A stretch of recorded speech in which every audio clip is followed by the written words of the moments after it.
Good afternoon. Welcome to doctors time. వేగంగా మారుతున్న కాలంతో పాటు ప్రయాణం, ఉరుకుల పరుగుల జీవితం.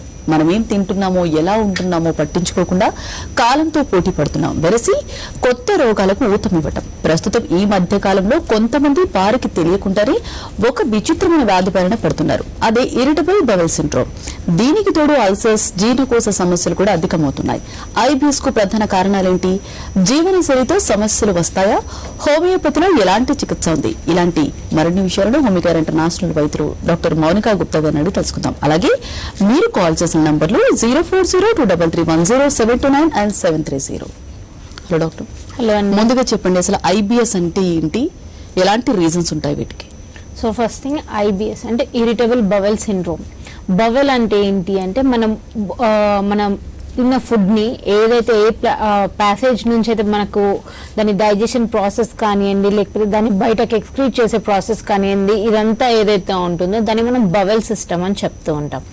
సో ఎప్పుడైతే ఆ సిస్టమ్ అంటే ఆ బవెల్ లూప్స్ అనేటివి ఇరిటబుల్ అవుతాయో, అంటే సెన్సిటివ్ అవ్వడమే కానివ్వండి, లేకపోతే కొంతవరకు ఓవర్ యాక్టివిటీ ఉండడం కానివ్వండి, ఇలా జరిగినప్పుడు ఏమవుతుందంటే మనకి ఇరిటబిలిటీ అనేది స్టార్ట్ అవుతుంది. దానివల్ల మనకి కొన్ని సిమ్టమ్స్ ఉంటాయి. సడన్గా మనం తిన్న వెంబడే అదేంటి మోషన్స్ అవ్వడం కానివ్వండి, లేకపోతే కొన్ని రోజుల వరకు కూడా మోషన్ ఫ్రీగా పాస్ అవ్వకపోవడం కానివ్వండి ఉంటుంది. అండ్ తిన్న వెంబడే నొప్పి ఉండడము, కడుపు నొప్పి ఉండడం కానివ్వండి, లేకపోతే కడుపులో మంట రావడం కానివ్వండి, అజీర్తి ఉండడం కానివ్వండి, ఇవన్నీ కూడా మనకి ఇరిటబుల్ బవెల్ సిండ్రోమ్ యొక్క లక్షణాలు అన్నట్టుగా చెప్పుకోవచ్చు. సో జనరల్గా ఇరిటబుల్ బవెల్ సిండ్రోమ్ని మనం ఎట్లా గుర్తించాలి? ఫస్ట్ థింగ్ అంటే మనం జనరల్గా తిన్నాక కొంతవరకు మనకు బాడీ అబ్జర్వ్ చేసుకున్నాక ఇన్ అ డే జనరల్గా human being normally 1 time or 2 times motion pass చేస్తారు. సో ఇది నార్మల్ థింగ్. కానీ ఇలా కాకుండా ఎవ్రీ మీల్ తర్వాత, అంటే ఏది తిన్నా కూడా వెంబడి ఒక 5-10 minutes తర్వాత కానివ్వండి, ఒక ½ an hour లోపు కానివ్వండి, వాళ్ళు మోషన్ పాస్ చేస్తున్నారు అంటే కనుక అది ఇనీషియల్ స్టేజెస్ అన్నమాట మనకి. సో మన బవెల్ ఎందుకు అంత యాక్టివిటీ ఎక్కువగా ఉంది అనేది చూసుకోవాల్సింది ఉంటుంది. సో మనం యాక్టివిటీ ఎక్కువగా ఉంది అంటే అది ఎక్కువగా వర్క్ చేస్తుంది, ఎందుకు అలా వర్క్ చేస్తుంది అనేది కూడా చూసుకోవాల్సింది ఉంటుంది. సో మన బవెల్ సిస్టంలో మనకి కడుపులో చాలా పొరల్లాగా ఉంటుంది అనమాట. సో మనకి ఎప్పుడైతే ఆ పొరలు అనేవి డ్యామేజ్ అవుతూ ఉంటాయో మనకి ఇట్లాంటి సిమ్టమ్స్ అనేది ఎక్కువగా కనిపిస్తూ ఉంటుంది.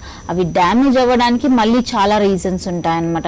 ఆల్కహాల్ కన్సంప్షన్ కానివ్వండి, స్మోకింగ్ కానివ్వండి, లేకపోతే స్ట్రెస్ కానివ్వండి, అధికంగా టీ తీసుకోవడం కానివ్వండి, కాఫీ తీసుకోవడం కానివ్వండి, లేకపోతే కార్బోనేటెడ్ డ్రింక్స్, కూల్ డ్రింక్స్ ఎక్కువగా తీసుకోవడం వల్ల కానివ్వండి, సోడా డ్రింక్స్ ఎక్కువగా తీసుకోవడం వల్ల కానివ్వండి, మనకి ఆ లేయర్స్ అనేవి దెబ్బతినడం స్టార్ట్ అవుతూ ఉంటుంది అనమాట.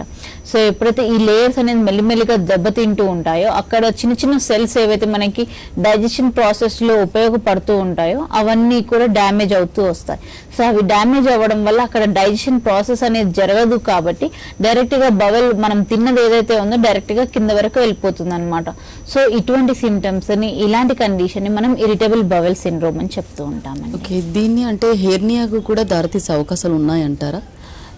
చాలా రేర్ కేసెస్ లో అండి. ఎందుకంటే మనకి హెర్నియేషన్ అనేది మనకి కడుపు పొర అనేది అంటే మన లోపల విజరా అనేది ఉంటుంది అనమాట. మనకి కడుపు అనేది కాకుండా అబ్డామిన్ అని చెప్పొచ్చు అనమాట. సో అబ్డామిన్ లో మనకి కడుపు కానివ్వండి, ప్యాంక్రియాస్, లివర్, ఇవన్నీ కూడా ఆర్గాన్స్ ఉంటాయి. మన పేగులు కూడా ఉంటాయి అనమాట. సో ఇవన్నిటిని కవర్ చేస్తూ ఒమెంటమ్ అనే ఒక లేయర్ ఉంటుంది. సో ఎప్పుడైతే ఒమెంటమ్ అనే లేయర్ చిన్నగా ఎక్కడైనా లైక్ పలచబడిపోయినా కానివ్వండి, లేకపోతే కంటిన్యూస్ గా ప్రెషర్ ఉండడం వల్ల ఏమవుతుందంటే ఒక బవెల్ లూప్ అనేది, అంటే ఇంటెస్టైన్, ఏదైనా ఇంటెస్టైన్ కానివ్వండి కొంతవరకు బయటకు వచ్చేసినట్టుగా, అంటే మనము ఏదైనా టైట్ లగేజ్ పట్టుకున్నాం కొంతవరకు బట్టలు బయటకు వస్తున్నట్టు ఎట్లా అయితే అవుతుందో సేమ్ వే మన కడుపులో కూడా ఆ పొరను దాటుకొని కొంతవరకు మనకి బవెల్ లూప్స్ అనేది కనిపిస్తూ ఉంటాయి. దీన్ని మనము హర్నియేషన్ అని చెప్పొచ్చు అనమాట. సో ఎప్పుడైతే రెగ్యులర్ గా మన బవెల్ లూప్స్ అన్ని డ్యామేజ్ అయిపోయి ఉంటాయి, అక్కడ వీక్నెస్ ఏర్పడుతుందో చాలా రేర్ కేసెస్ లో మనం ఐబిఎస్ తో పాటు హర్నియేషన్ చూడొచ్చు అనమాట. కానీ హర్నియేషన్ అనేది మోస్ట్ ఆఫ్ ద టైమ్స్ మనకు ఒబేసిటీ ఉన్న వాళ్ళల్లో కానివ్వండి, లేకపోతే ఎక్కువ వరకు నాన్ వెజ్ తీసుకునే వాళ్ళల్లో కానివ్వండి, లేకపోతే వాళ్ళకి ఆల్రెడీ లివర్ రిలేటెడ్ ఇష్యూస్ ఉన్నాయి, ఇట్లాంటి కండిషన్స్ ఉన్నాయి అంటే కనుక వాళ్ళల్లో ఎక్కువగా చూస్తుంటాం. అండ్ ప్రెగ్నెన్సీ విమెన్ లో కూడా కొన్నిసార్లు ప్రెగ్నెన్సీతో పాటుగా హర్నియేషన్ కూడా కనిపిస్తూ ఉంటుంది. సో బికాజ్ అక్కడ అంతా కంటిన్యూస్ గా ప్రెషర్ ఉండడం వల్ల ఆ ప్రెషర్ వల్ల ఒమెంటమ్ లేయర్ లో నుంచి కొంతవరకు మనకు బవెల్ లూప్స్ బయటకు వస్తూ ఉంటాయి.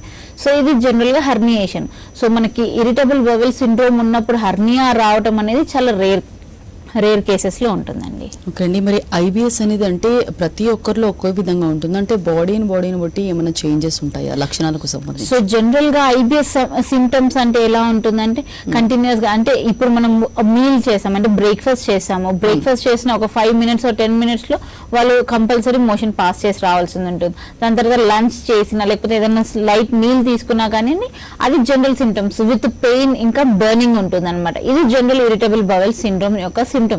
కాకపోతే కొంతమంది పర్సన్స్ మన దగ్గర వచ్చే పేషెంట్స్ లో మనం ఎలా చూస్తూ ఉంటామంటే వాళ్ళు ఏది తీసుకున్నా వాటర్ తాగినా కూడా వాళ్ళు వెళ్లాల్సి వస్తున్నా మోషన్ పాస్ చేయాల్సి వస్తుంది అని చెప్పే వాళ్ళలో డైరియా కూడా లూజ్ వాటరీ స్టూల్స్ వచ్చే కండిషన్స్ ఉంటాయి. దాంతో పాటుగా మంట అనేది చాలా వరకు ఉండదు. కొంతమందికి ఎలా ఉంటుందంటే కంటిన్యూస్ కాన్స్టిపేషన్ ఉంటుంది. అన్లెస్ అంటే వాళ్ళు లాక్సేటివ్స్ తీసుకుంటే కానీ వాళ్ళకి మోషన్ ఫ్రీ అవ్వదు. ఎందుకు అలా అవ్వదు అంటే మళ్ళీ అక్కడ మనకి పొరలో ఉండాల్సిన సెల్స్ ఏదైతే చచ్చిపోవడం వల్ల అంటే డ్యామేజ్ అవ్వడం వల్ల అక్కడ లేయర్ అనేది మ్యూకస్ లేయర్స్ అనేవి ఫ్రీగా ఉండవు కాబట్టి అక్కడ నరిష్డ్ లేకపోతే హైడ్రేటెడ్ ఉండదు కాబట్టి ఆ బవెల్ లూప్స్ లో ఉన్న కంటెంట్ అంతా కూడా హార్డ్ అయిపోతుంది. దానివల్ల మోషన్ అనేది పాస్ చేయలేకపోతూ ఉంటారు. సో కొంతమందిలో మనం డయేరియా చూస్తూ ఉంటాం, కొంతమందిలో కంటిన్యూస్ కాన్స్టిపేషన్ చూస్తూ ఉంటాం అనమాట. సో ఈ పర్సన్ టు పర్సన్ డిఫరెన్స్ ఉంటుంది. దాంతో పాటుగా ఆ person like already sensitive persons ఉన్నారు అంటే కనుక వాళ్ళకి ఏది చిన్న వస్తువు తీసుకుని, ఈవెన్ ఇప్పుడు వాళ్ళ రెగ్యులర్ డైట్ వాళ్ళు తీసుకుంటున్నారు, ఏమీ తీసుకోవట్లేదు మేడం, మేము జస్ట్ పెరగన్నం మాత్రమే తీసుకున్నాం, ఏదో చిన్న మిరపకాయ ముక్క మాకు దానిలో తగిలింది అన్నా కూడా వాళ్ళల్లో కూడా మనం ఇది చూడొచ్చు అనమాట. సెన్సిటివ్ ఎక్కువగా ఉన్న వాళ్ళలో. కొంతమంది నార్మల్ గా సెన్సిటివ్ ఉన్నారు కాకపోతే అంతగా లేరు అన్న వాళ్ళలో కొంతవరకు ఇది తీసుకోవచ్చు అనమాట, ఎగ్జామ్షన్ అనమాట. సో వాళ్ళకి ఏదన్నా కూడా కంపల్సరీ మోషన్ అయితే పాస్ చేశారు కానీ ఈ చిన్న చిన్న థింగ్స్ ని కూడా వాళ్ళు పెద్దగా పట్టించుకోకుండా ఉంటుంది అనమాట సిమ్టమ్స్ అనేటివి. And most of the times irritable bowel syndrome ఉన్నప్పుడు ఇది మేనేజబుల్ కేసెస్ అని చెప్తుంటారు. అంటే దీనికి పర్మనెంట్ సొల్యూషన్ లేదు, మేనేజ్ మాత్రమే చేస్తూ ఉండాలి. అదేంటి వాళ్ళ ఫుడ్ అంతా కూడా నార్మల్ డైట్ తీసుకోవాలి, చాలా సాఫ్ట్ ఫుడ్ తీసుకోవాలి, ఇలా మెయింటైన్ చేస్తూ ఉండాలి అని చెప్తూ ఉంటారు. కానీ మన హోమియో కేర్ ఇంటర్నేషనల్ లో కాన్స్టిట్యూషనల్ మెడిసిన్ ద్వారా వాళ్ళకు ఆల్మోస్ట్ 85 to 90% అనేది రిలీఫ్ ఇవ్వచ్చండి. సో మేనేజ్మెంటే కాకుండా విత్ మెడికేషన్ కొంతవరకు బెటర్మెంట్ అండ్ క్యూర్ కూడా ఉన్న కేసెస్ ఉన్నాయండి మన దగ్గర. ఓకే అండి, మెయిన్ గా అంటే ఇది ఐబిఎస్ అనేది కాంప్లికేటెడా? కంపల్సరీ అండి. ఎందుకంటే ఇప్పుడు జనరల్ గా మనుషులకి మార్నింగ్ ఒకసారి వాళ్ళు వాష్రూమ్ వెళ్ళేసి వచ్చిన తర్వాత వాళ్ళు ఎంత ఫ్రెష్ అవుతారు, ఎవ్రీ టైం అంటే ఎవ్రీ మీల్ తర్వాత కూడా వాళ్ళు వెళ్లాల్సి వస్తుందంటే అది స్టార్టింగ్ లో ఎంత వాళ్ళకి అది అలవాటు అయ్యేంత వరకు కూడా వాళ్ళకి ఎంత చిరాగ్గా ఉంటుంది. అంటే ఫస్ట్ థింగ్ ఏంటి అంటే ఎక్కడైనా బయటకు వెళ్ళాలి అన్నప్పుడు వాళ్ళకి ఒక టైప్ ఆఫ్ ఫోబియా స్టార్ట్ అయిపోతుంది అనమాట. సో ఎక్కడికైనా వెళ్ళాలంటే వాళ్ళకి ఎక్కడైనా ఫుడ్ లో అంటే లైక్ ఫంక్షన్స్ లో ఫుడ్ తినాలన్నా కానీ అమ్మో నేను ఇప్పుడు ఫుడ్ తీసుకుంటే మళ్ళీ కంపల్సరీ మోషన్ పాస్ చేయాల్సి వస్తుంది, మళ్ళీ అదొక పెద్ద అన్నట్టుగా వాళ్ళు ఫుడ్ ని అవాయిడ్ చేయడం స్టార్ట్ చేస్తూ ఉంటారు అంటే బయటకు వెళ్ళినప్పుడు. సో అలాంటి కండిషన్స్ లో కూడా మళ్ళీ అసిడిటీ పెరగడము, దానివల్ల గ్యాస్ట్రిక్ కంప్లైంట్స్ రావడం, ఇవన్నీ కూడా ఇంటర్ రిలేటెడ్ గా ఉంటుందండి. సో కంపల్సరీ కాంప్లికేటెడ్ అన్నట్టుగానే చెప్పొచ్చు. కాలర్ కూడా లైన్ లో ఉన్నారండి. చలం గారు మాట్లాడండి, మీ సమస్యను చెప్పండి. హలో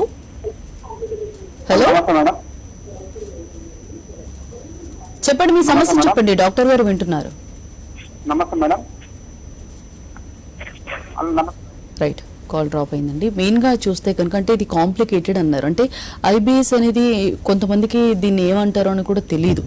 చాలా మందిలో ఏదో ఒక హోమ్ రెమెడీస్ వాడుతూ ఉంటారు. సో అలా వాడటం కూడా కరెక్టే అంటారా? అంటే ఫైనల్ స్టేజ్ కి ఏమైనా లక్షణాలలో చేంజ్ ఉంటుందా? సో ఏం చేస్తారంటే ఇప్పుడు కంటిన్యూస్ గా వాళ్ళకి ఒక 2-3 రోజులు వాళ్ళకి మోషన్స్ రెగ్యులర్ గా అవుతున్నాయి అనుకోండి, మోషన్స్ అవుతున్నాయి కదా అని వాళ్ళు పెరగన్నం తినడం కానివ్వండి, కంటిన్యూస్ గా వాళ్ళకి ఇంటికి చిట్కాలు తెలిసినవి ఏదో వాడుతూ ఉండడము, మెంతులు వాడదాము, ఏదో ఇలాంటివి వాడుతూ ఉంటారు. సో ఫస్ట్ ఫ్యూ డేస్ వరకు అంటే 2-3 days వరకు బాగానే ఉంటుంది. దాని తర్వాత వాళ్ళకి మెల్లిగా అబ్జర్వేషన్ చేసుకుంటారు అనమాట. మనం ఇంత నార్మల్ ఫుడ్ తీసుకున్నా కానివ్వండి ఈ సిమ్టమ్స్ అన్ని కంటిన్యూ అవుతున్నాయి. సో మెల్లిమెల్లిగా దే కట్అవుట్, టీ తీసుకుంటున్నారా టీ కట్ చేసి చూద్దాము, మిల్క్ తీసుకుంటున్నారా మిల్క్ కట్ చేసి చూద్దాం, ఇలా అన్ని ఫుడ్స్ ని వాళ్ళు కట్ చేసుకుంటూ వస్తారు. ఇలా వాళ్ళకి ఆప్షన్స్ అనేది తక్కువ అయిపోయినప్పుడు ఏమవుతుందంటే వాళ్ళకి క్రేవింగ్స్ పెరుగుతుంటాయి. సో క్రేవింగ్స్ పెరిగినప్పుడు వాళ్ళు అది తీసుకోలేక అంటే ఫుడ్ టైంకి తినకుండా లేకపోతే తీసుకున్నా కానీ చాలా లిమిటెడ్గా తీసుకోవడం వల్ల కూడా మళ్ళీ అక్కడ కాంప్లికేషన్స్ స్టార్ట్ అయిపోతూ ఉంటాయి అనమాట. సో హోమ్ రెమెడీస్ వాడడం వల్ల టైం బీయింగ్ రిలీఫ్ ఉంటుంది కానివ్వండి, ఫర్దర్గా మళ్ళీ ఎప్పటికైనా కూడా మనకు ఆ సిస్టమ్ అంతా వీక్ అయిపోయింది కాబట్టి కంపల్సరీ మెడికేషన్ హెల్ప్ అనేది చాలా అవసరం అండి. అండ్ ఇనీషియల్ స్టేజెస్లో మీకు ఇలా కనిపిస్తుంది అన్నట్టయితే కనుక మీరు ఆల్రెడీ ఇంటి చిట్కాలు వాడుతున్నారు, మెడిసిన్స్ ఏవైనా వాడుతున్నారు, అయినా కూడా ఆ మెడిసిన్స్ వాడినంత వరకే రిలీఫ్ ఉంటుంది, దాని తర్వాత మళ్ళీ స్టార్ట్ అవుతుంది అంటే కనుక కంపల్సరీ మనకు హోమియోకేర్ ఇంటర్నేషనల్లో కాన్స్టిట్యూషనల్ మెడిసిన్స్ ఇవ్వడం ద్వారా అది కంప్లీట్గా బెటర్మెంట్ అవ్వడమే కాకుండా మీకు ఆ ప్రాబ్లం అనేది మళ్ళీ రిపీట్ అవ్వకుండా కూడా చూసుకుంటూ ఉంటుందండి. So most of the times ఇది కాంప్లికేటెడ్ కేస్ అయినా కానివ్వండి, మనం జాగ్రత్తగా ఫుడ్ తీసుకొని జాగ్రత్తగా మెడికేషన్ వాడుకున్నట్టయితే కనుక కంప్లీట్ రిజల్ట్స్ ఉంటాయండి. ఓకే అండి, కాలర్ కూడా లైన్ లో ఉన్నారు. రాజేష్ వరంగల్ నుంచి. రాజేష్ గారు మాట్లాడండి, మీ సమస్యను చెప్పండి.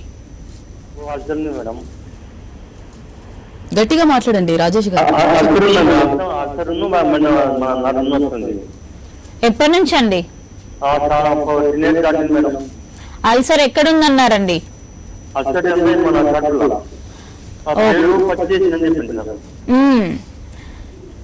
సో మీకు ఇప్పుడు కడుపులో మంట ఉండడము, తిన్న వెంబడే మంట రావడం, నొప్పి రావడం ఏమైనా ఉంటుందా?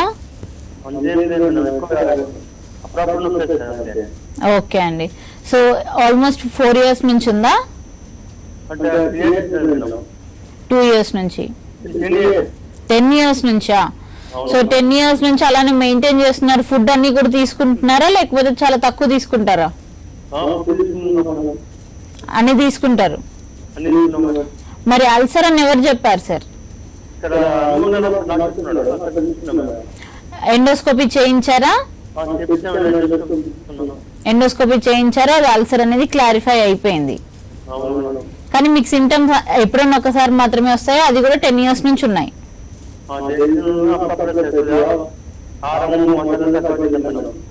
ఓకే. రెగ్యులర్ గా ఇప్పుడు మీకేం సిమ్టమ్స్ కనిపిస్తున్నాయి సార్? అంటే నొప్పి ఎక్కువగా ఉండడం కానివ్వండి, లేకపోతే మోషన్ ఊరికే వెళ్ళడం కానివ్వండి, లేకపోతే ఏమవుతుంది మీకు?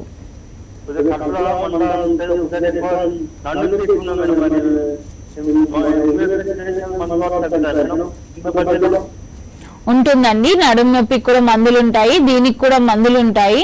సో ఒకసారి మీరు ఎగ్జాక్ట్ గా అల్సర్ అనేది మనకి ఎక్కడ ఉంది అంటే డియోడినల్ అల్సరా లేకపోతే స్టమక్ అల్సరా అనేది కూడా మనం చూసుకోవాల్సింది ఉంటుంది, పెప్టిక్ అల్సరా అనేది కూడా చూసుకోవాల్సింది ఉంటుంది సార్.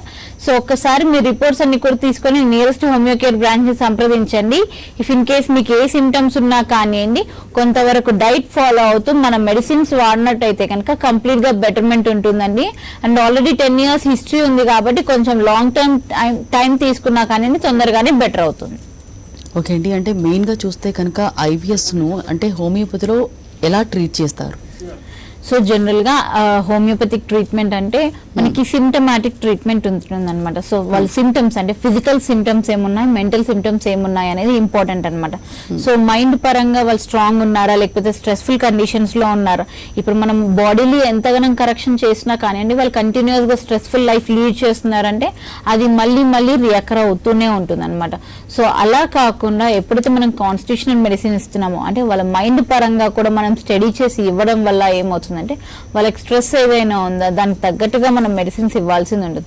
సో ఎప్పుడైతే మనం ఈ మైండ్ సిమ్టమ్స్ ఇంకా ఫిజికల్ సిమ్టమ్స్ అన్ని కూడా తీసుకొని ఇస్తామో దాన్ని కాన్స్టిట్యూషనల్ మెడిసిన్ అని చెప్తూ ఉంటాం. సో ఈ కాన్స్టిట్యూషనల్ మెడిసిన్ తీసుకోవడం వల్ల మెల్లిమెల్లిగా అది తగ్గడమే కాకుండా రిపీట్ అవ్వకుండా కూడా ఉంటుంది. సో ప్రతి ఒక్కరికి మనకి హోమియోపతిక్ మెడిసిన్స్ అంటే ఒకేలా కనిపిస్తూ ఉంటాయి, కాకపోతే మనం దానిలో యాడ్ చేసే మెడికేషన్ కానివ్వండి, డోసెస్ కానివ్వండి, పొటెన్సీస్ కానివ్వండి చాలా డిఫరెంట్ ఉంటాయి అనమాట. సో ఒకరు సేమ్ పర్సన్ కి సేమ్ డిసీజ్ ఇద్దరు ముగ్గురికి వచ్చినా కానివ్వండి ఎవరికి కూడా సేమ్ మెడిసిన్స్ ఉండవండి, ఎవరి మెడిసిన్స్ వాళ్ళకే ఉంటాయి. ఇట్లాంటి ఇండివిజువల్ ట్రీట్మెంట్ ఇవ్వడమే మన కాన్స్టిట్యూషనల్ ట్రీట్మెంట్ యొక్క లక్షణం అన్నమాట. ఓకే, అంటే ఒక డిసీజ్ కి ఒకే మందులోనే ఉంటాయి కదా, అంటే బాడీని బట్టి చేంజ్ అవుతాయా లక్షణాలు అనేది మీరు చెప్పారు, అంటే మెడిసిన్ లో ఎందుకు చేంజ్? సో మెడిసిన్ లో ఎందుకు చేంజ్ అంటే ఒక సర్టన్ కండిషన్ ఉంది, ఆ కండిషన్ ని ఒకరు ఒకలాగా చూస్తారు, ఇంకొకరు ఇంకోలా చూస్తారు. సో అందరూ ఒకే దానికి అగ్రి అవ్వడం చాలా కష్టం అన్నమాట. ఇప్పుడు ఒక సిచ్యువేషన్ ఉంది, ఒకరికి కడుపు నొప్పి వస్తుంది అని చెప్తారు. ఇన్ జనరల్ గా మనమే ఉన్నాము, ఒకసారి మనం అనుకుంటాం కడుపు నొప్పి అంటే ఓవర్ గా తినేసాడేమో అందుకే కడుపు నొస్తుంది అని చెప్తాం, లేకపోతే ఏదైనా గ్యాస్ట్రిక్ ట్రబుల్ ఉందా, మనమే ఇన్ని థాట్స్ ఉంటాయి. కాబట్టి వాళ్ళ థాట్ ప్రాసెస్ ఏ విధంగా ఉంది అనేది మనం చూసుకొని ఇవ్వాలి. సో టైం బీయింగ్ రిలీఫ్ కంటే కనుక వాళ్ళకి జనరల్ గా ఏం సిమ్టమ్స్ ఉన్నాయో దానికి బట్టి ఇస్తే సరిపోతుంది. కానీ కంప్లీట్ ట్రీట్మెంట్ ఉండాలి, కంప్లీట్ బెటర్మెంట్ ఉండాలి, వాళ్ళకి కాన్స్టిట్యూషనల్ గా ఇవ్వాల్సింది ఉంటుంది అనమాట మెడిసిన్. అంటే వాళ్ళు ఏ విధంగా ఆలోచిస్తున్నారు ఒక సిచ్యువేషన్ లో, వాళ్ళు ఎటువంటి థింగ్స్ ని కోరుకుంటున్నారు, వాళ్ళకి ఎటువంటి థింగ్స్ తీసుకోవడం అనేది ఇష్టం ఉంటుంది, అంటే వాళ్ళ డిజైర్స్ ఏంటి, అవర్షన్స్ ఏంటి, వాళ్ళ మైండ్ పరంగా వాళ్ళు ఎలా ఉన్నారు, ఎటువంటి సిచ్యువేషన్స్ అనేది తట్టుకునే శక్తి ఉందా, లేకపోతే తొందరగా ఏడ్ చేస్తారా, తొందరగా ఎమోషనల్ అవుతారా, ఇవన్నీ థింగ్స్ కూడా మనం ఎప్పుడైతే కన్సిడర్ చేసి మెడిసిన్ ఇస్తామో అప్పుడే ఆ పర్సన్ అంటే ఆ ఇండివిజువల్ పర్సన్ కి కంప్లీట్ బెటర్నెస్ ఇవ్వగలుగుతాం అనమాట. సో ఇప్పుడు మీరు చెప్పినట్టు సిమ్టమ్స్ ఉంటాయి, సిమ్టమ్స్ ని బట్టి కూడా మెడిసిన్స్ ఇవ్వచ్చు, కానీ అది అక్యూట్ అనమాట, అంటే టైం బీయింగ్ రిలీఫ్ కి మాత్రమే. కానీ మన దగ్గర హోమియోకేర్కి వచ్చే వాళ్ళు ఆల్మోస్ట్ హోమియోపతి యూజ్ చేయాలి అనుకున్న వాళ్ళందరూ కూడా most of the times complete గా ట్రీట్ అయిపోతుంది, రూట్స్ నుంచి కూడా ఈ డిసీజ్ పోతుంది అన్న ఉద్దేశంతో మన దగ్గరకు వస్తారు. కాబట్టి వాళ్ళకి కాన్స్టిట్యూషనల్ ట్రీట్మెంట్ ఇవ్వాల్సింది ఉంటుంది. లేదు టైం బీయింగ్ కి ఇప్పుడు ఆల్రెడీ వాళ్ళకి పెయిన్స్ ఉన్నాయి, పెయిన్స్ లో ఎక్కువ అయింది, లేకపోతే ఫీవర్ వచ్చింది అన్నప్పుడు అట్లాంటి కండిషన్స్ లో మనం అక్యూట్ మెడిసిన్స్ ఇస్తాం. అంటే టైం బీయింగ్ కి అంటే వాళ్ళకి సిమ్టమ్ ఏముంది దానికి తగ్గట్టుగా మెడిసిన్ ఇస్తాం. మన దగ్గర అక్యూట్ మెడిసిన్స్ ఉంటాయి, కాన్స్టిట్యూషనల్ మెడిసిన్స్ ఉంటాయి అన్నమాట. సో వాళ్ళు ఏ విధంగా రెస్పాండ్ అవుతారు అన్న దాని మీద మనం మెడిసిన్స్ బేస్ చేసుకొని ఇవ్వాల్సింది ఉంటుంది. ఓకే, ఐబిఎస్ ఉన్న వాళ్ళకి అంటే ప్రత్యేకంగా డైట్ ఏమైనా ఉంటుందా పర్టికులర్? కంపల్సరీ అండి. ఐబిఎస్ ఉంది అంటే కనుక వాళ్ళు కంపల్సరీగా నాన్ వెజ్ అవాయిడ్ చేయాల్సింది ఉంటుంది, సాఫ్ట్ ఫుడ్ తీసుకోవాల్సింది ఉంటుంది, అండ్ వాళ్ళకి లైక్ ఆల్కహాల్ కానివ్వండి, స్మోకింగ్ కానివ్వండి, ఆయిల్ ఫ్రైడ్ ఫుడ్స్ కానివ్వండి, ఇవన్నీ కూడా అవాయిడ్ చేయాల్సిందని చెప్తూ ఉంటాం. వాళ్ళకి ఈజీగా డైజెస్ట్ అయ్యే ఫుడ్ అది కూడా లైట్ గా తీసుకోమని, అంటే రెగ్యులర్ ఇంటర్వెల్స్ లో కొంచెం కొంచెంగా తీసుకోవాలి అని చెప్తాం. అండ్ తీసుకున్నప్పుడు కూడా వాళ్ళు నమ్లే టైం అనేది అంటే చ్యూ చేయాల్సిందంతా కూడా కంప్లీట్ గా నోట్లోనే చ్యూ చేయాలి. కొంతమంది హరిబరిలో తినేస్తూ ఉంటారు, తర్వాత మెల్లిగా అయిపోతుందిలే అన్నట్టు, కానీ అలా కాదండి. కంపల్సరీ ఐబిఎస్ పేషెంట్స్ అనే కాదు, రెగ్యులర్ గా ఎవరైనా కూడా కంప్లీట్ గా ఫుడ్ ని చ్యూ చేసుకొని ఎప్పుడైతే తింటామో మనకు most of the times gastric trouble కానివ్వండి, లేదంటే ఏదైనా జిఐ ట్రాక్ట్ కండిషన్స్ కానివ్వండి రావు. ఎప్పుడైతే మనం హరిబరిలో తింటున్నాం అనుకోండి, కొంచెం సేపటి తర్వాత ఆ టైంకి తినేస్తాం, దాని తర్వాత కొంచెం సేపటి తర్వాత డిస్కంఫర్ట్ స్టార్ట్ అవుతుంది, పెయిన్ స్టార్ట్ అవుతుంది, ఎదలో మంట స్టార్ట్ అవుతూ ఉంటుంది, హెవీనెస్ ఉంటుంది అనమాట, కంప్లీట్ బ్లోటింగ్ ఉండడం, ఇవన్నీ కూడా లక్షణాలు కనిపిస్తూ ఉంటాయి. సో ఐబిఎస్ వాళ్ళనే కాదు, ఇన్ జనరల్ గా ఎవరైనా కూడా చ్యూ చేసి తినాలి. ఐబిఎస్ వాళ్ళు ఎస్పెషల్ గా చ్యూ చేసి తినడము, దాంతో పాటుగా వాటర్ కన్సంప్షన్ అనేది టైం టు టైం తీసుకోవడము, సాఫ్ట్ ఫుడ్ ఏదైనా కూడా సాఫ్ట్ ఫుడ్ తీసుకోవడము, వాళ్ళు పికిల్స్ కానివ్వండి, సాల్టెడ్ ఫుడ్స్ కానివ్వండి, క్యాన్డ్ ఫుడ్స్ కానివ్వండి అవాయిడ్ చేయాలి. Carbonated drinks especially cool drinks, కొంతమంది మనం జనరల్ గా మనకి ఏదైనా కడుపులో హెవీనెస్ అనిపిస్తుందంటే ఒక సోడా తాగేస్తే సెట్ అయిపోతుంది అని చెప్తారు, కానీ ఆ సోడా తాగడం వల్ల ఆ టైం బీయింగ్ కి సెట్ అయినా కానీ ఫర్దర్ గా మళ్ళీ రిపీట్ అవుతుంది. సో మనం అది రిపీట్ అయింది కాబట్టి మళ్ళీ సోడా తాగడం, మళ్ళీ రిపీట్ అవుతుంది, మళ్ళీ అది ఒక పెద్ద సైకిల్ లాగా జరుగుతుంది. అలా కాకుండా ఇఫ్ ఇన్ కేస్ మీకు హెవీనెస్ అనిపిస్తుంది, కడుపులో బవెల్ అంతా కూడా టైట్నెస్ అనిపిస్తుంది అంటే కనుక వామ్ వాటర్ కానివ్వండి, జీరా వాటర్ కానివ్వండి, ఇలాంటివి తీసుకోవడం వల్ల మీకు న్యాచురల్ గా అంటే మనకి జీరా తీసుకోవడం వల్ల మనకు న్యాచురల్ టెండెన్సీ ఉంటుంది, జీరా వల్ల మనకి డైజెషన్ కెపాసిటీ అనేది పెరుగుతుంది. సో అటువంటివి తీసుకోవాలి. కానివ్వండి ఎటువంటి కార్బోనేటెడ్ డ్రింక్స్ కానివ్వండి, సోడా డ్రింక్స్ కానివ్వండి తీసుకోవద్దు, అవాయిడ్ చేయాలి కంప్లీట్ గా. మరి గ్యాస్ట్రైటిస్ అంటే ఏంటి, వీటికి రీజన్స్ అలాగే లక్షణాలు ఏ విధంగా ఉంటాయి? సో జనరల్ గా గ్యాస్ట్రైటిస్ అంటే గ్యాస్ట్రిక్ అంటే మనకి కడుపుకు సంబంధించిన విషయం అనమాట. ఇప్పుడు ఇంతసేపు మనం ఐబిఎస్ చెప్పింది బవెల్ సిండ్రోమ్ అంటే మనకి పేగులకు కూడా సంబంధించిన సమస్య లాగా చెప్పుకోవచ్చు. కానీ గ్యాస్ట్రిక్ సింటమ్స్ అనేటివి కనుక మనకి ఎస్పెషల్లీ కడుపుకు మాత్రమే అంటే స్టమక్ కి మాత్రమే రిలేటెడ్ ఇష్యూస్ లాగా తీసుకోవచ్చు. సో అక్కడ మనకి కొంతమంది స్ట్రెస్ లో ఉన్నాము, రెగ్యులర్ గా మేము టీ ఎక్కువ తీసేసుకుంటున్నాము, లేకపోతే ఫాస్టింగ్ ఉన్నాము, ఒక 2 to 3 times ఎక్కువగా తీసుకుంటాము టీ అని చెప్తుంటారు. సో ఇలా రిపీటెడ్ గా టీ తీసుకోవడం వల్ల కానివ్వండి, లేకపోతే రిపీటెడ్ గా ఫ్రైడ్ ఫుడ్స్ తీసుకోవడం, ఆయిల్ ఫుడ్స్ తీసుకోవడం వల్ల ఏమవుతుందంటే మనకి గ్యాస్ట్రిక్ అంటే స్టమక్ అనేది కొంతవరకు మెల్లిమెల్లిగా దాని వర్కింగ్ కెపాసిటీ అనేది తగ్గిపోతుంది. అంటే అక్కడ యాక్టివ్ గా ఉండాల్సింది కాస్త డిటియోరేట్ అవుతూ ఉంటుంది అనమాట, దాని కెపాసిటీ కెపాసిటీ తగ్గడం వల్ల మనం కొంచెం తీసుకోగానే నిండిపోయినట్టుగా అనిపించడము, తర్వాత కొంచెం సేపటికి పుల్లటి తేన్పులు రావడం. ఎందుకంటే అక్కడ సరిగ్గా డైజెస్ట్ అవ్వకుండా ఫుడ్ అంతా అక్కడే ఉండిపోయి మనకు మెల్లిమెల్లిగా సార్ ఎరెక్టేషన్స్ అంటే పుల్లటి తేన్పులు రావడము, ఇవన్నీ కూడా గ్యాస్ట్రైటిస్ యొక్క లక్షణాలు అనమాట. అండ్ దాంతో పాటుగా కంపల్సరీగా పెయిన్ ఉండడము, కొన్నిసార్లు బర్నింగ్ ఉండడము, అది మనకి హార్ట్ పెయినా లేకపోతే గ్యాస్ట్రిక్ పెయిన్ అనేది కూడా అర్థం కాకుండా ఉండే పెయిన్స్ వస్తూ ఉంటాయి అనమాట. సో ఇదన్నీ కూడా గ్యాస్ట్రైటిస్ యొక్క లక్షణాలు అనమాట. గ్యాస్ట్రైటిస్ అంటే స్టమక్ కి కొంచెం వరకు ఇన్ఫ్లమేషన్ అంటే వాపు వచ్చింది అన్నట్టుగా చెప్పుకోవచ్చు. ఓకే, మెయిన్గా అంటే ఇప్పుడు ఇందాక మీరు మాట్లాడుతూ చెప్పారు కదా, ఓకే గ్యాస్ట్రిక్ వల్ల హార్ట్ పెయిన్ అనేది, గ్యాస్ట్రిక్ సమస్య అనేది చాలా మందికి తెలియదు. అంటే హార్ట్ పెయిన్ వచ్చినప్పుడు దానికి ఎలా ఉంటాయి ఇండికేషన్స్, అలాగే గ్యాస్ట్రిక్ సమస్యకి ఎలా ఉంటాయి, ఏమైనా డిఫరెన్స్ ఉంటుందా? కంపల్సరీ అండి. మనకి ఫస్ట్ థింగ్ ఏంటి అంటే మనం హార్ట్ రిలేటెడ్ ఇష్యూస్ తీసుకున్నప్పుడు కంపల్సరీ అది లెఫ్ట్ సైడ్ వస్తుంది. అండ్ మన ఏలు చిటికన వేలు దాని పక్కన వేలు నుంచి కూడా మన హార్ట్ వరకు కూడా లాగేసినట్టు పెయిన్ ఉండడం కానివ్వండి, షార్ట్నెస్ ఆఫ్ బ్రెత్ ఉండడం అంటే సరిగ్గా ఊపిరి పీల్చుకోలేకుండా పోయినట్టు ఉండడం కానివ్వండి, చేతంతా తిమ్మిరి వచ్చేయడము, ఇవన్నీ కూడా ఎస్పెషల్లీ లెఫ్ట్ సైడ్ జరుగుతూ ఉంటాయి. కానీ అదే గ్యాస్ట్రిక్ కంప్లైంట్స్ అనుకొని మనకి చేతి తిమ్మిరి రావడం కానివ్వండి ఇవి ఉండవు. అంటే హార్ట్ రీజియన్ లో మనకి పెయిన్ ఉన్నా కానివ్వండి అది అక్కడి వరకు మనకి చేతి నుంచి రేడియేట్ అయ్యే పెయిన్ అయితే ఉండదు. అండ్ దాంతో పాటు వాళ్ళకి గ్యాస్ట్రిక్ ట్రబుల్ ఉంది అన్నప్పుడు కొంతవరకు మనము వాకింగ్ చేసినా కానీ వాళ్ళకి మెల్లిమెల్లిగా ఎరెక్టేషన్స్ రావడం స్టార్ట్ అవుతుంది అనమాట. సో ఎప్పుడైతే వాళ్ళకి ఎరెక్టేషన్స్ రావడం స్టార్ట్ అవుతుందో వాళ్ళు రిలీవ్డ్ గా ఫీల్ అవుతారు. కానీ అదే మనకి హార్ట్ కండిషన్స్ ఉన్నాయి అనుకోండి, వాళ్ళు ఎటువంటి పొజిషన్ లో దేని వల్ల కూడా రిలీఫ్ అనేది ఉండదు వాళ్ళకి. సో ఇది మనం డిఫరెన్షియేటింగ్ పాయింట్ అనమాట. సో వాళ్ళకి ఆల్రెడీ గ్యాస్ట్రిక్ పెయిన్ వస్తుంది అన్న గ్యాస్ట్రైటిస్ ఏదైనా ఉంది లేకపోతే గ్యాస్ట్రిక్ పెయిన్ వస్తుంది అంటే ఎస్పెషల్లీ వాళ్ళకి లెఫ్ట్ సైడ్ వచ్చింది అంటే కనుక మనం రూల్ అవుట్ చేసుకోవాలి. వాళ్ళకి ఏళ్ళ నుంచి చేతి నుంచి వాళ్ళకి హార్ట్ దాకా లాగేటట్టుగా రేడియేటింగ్ పెయిన్ ఏమైనా ఉందా, పెయిన్ ఉంది అంటే కనుక అది కంపల్సరీ మనకి హార్ట్ రిలేటెడ్ ఇష్యూ, పెయిన్ లేదు అంటే కనుక అది గ్యాస్ట్రిక్ రిలేటెడ్ ఇష్యూ అండి. ఓకే, పర్టికులర్గా గ్యాస్ట్రైటిస్ కి సంబంధించి అంటే ఏ డైట్ తీసుకోవాలి, ఏ డైట్ తీసుకోకూడదు, తిననివి తినకూడదు? తినాల్సినవి ఏంటి అంటే ఫస్ట్ థింగ్ మంచి లీఫీ వెజిటేబుల్స్ తీసుకోవడము, ఫైబర్ ఫుడ్ ఎక్కువగా తీసుకోవడము, అండ్ లైక్ మంచిగా ప్రోటీన్ అంటే మనకి బాడీకి రెగ్యులర్గా కావాల్సినంత ప్రోటీన్ డైట్ తీసుకోవడము. అంటే ఎస్పెషల్లీ మన ప్యూర్ ఇండియన్ స్టైల్ ఫుడ్ ఏదైతే ఉంటుందో మనం స్టార్ట్ చేసే కన్నా ముందు నెయ్యి వేసుకొని అవన్నీ ఏదైతే టిపికల్ ఇండియన్ ఫుడ్ ఉంటుందో దట్స్ వెరీ గుడ్ అనమాట. కానీ లేదు మనం దాంట్లో ఫ్రైస్ యాడ్ చేసేసుకొని ఆయిల్ ఎక్కువగా వేసేసుకొని మసాలా ఫుడ్స్ ఎక్కువగా తినేసి లేకపోతే నాన్ వెజ్ ఎక్కువగా తీసుకోవడం ఇవన్నీ కూడా డు నాట్స్ అనమాట.